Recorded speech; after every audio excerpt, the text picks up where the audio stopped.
తమ్మిలేరుని అక్రమంగా తవ్వేస్తున్నారని సాక్షి ఒక కథనాన్ని ప్రొజెక్ట్ చేసుకొచ్చింది.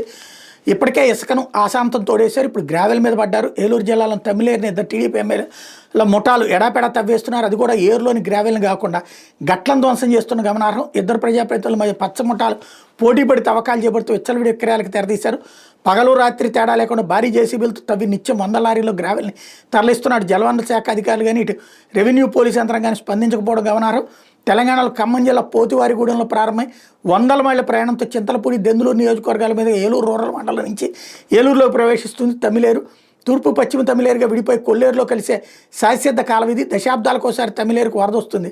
దీంతో ఏలూరు నగరం జలదిగ్బంధం అవుతుంది. 1960 నుంచి 4-5 సార్లు ఇలా జరిగింది. ఇట్లాంటి తమ్మిలేరు మీద పచ్చరాబోతులు కనుబడింది. కూటమి ప్రభుత్వం రాగానే విరుచుకుబడి దాదాపు 16 ప్రాంతాలు విచ్చలవిడిగా తవ్వేసి వేల ట్రాక్టర్లను ఇసుకని విక్రయించేశారు. ఇప్పుడు గ్రావెల్ మీద పడ్డారు. ప్రత్యేక చెక్ పోస్టులు ప్రత్యేక బృందాల కనుసరణలో తమ్మిలేరులోకి రోడ్డు వేసి తవ్వేస్తున్నారు.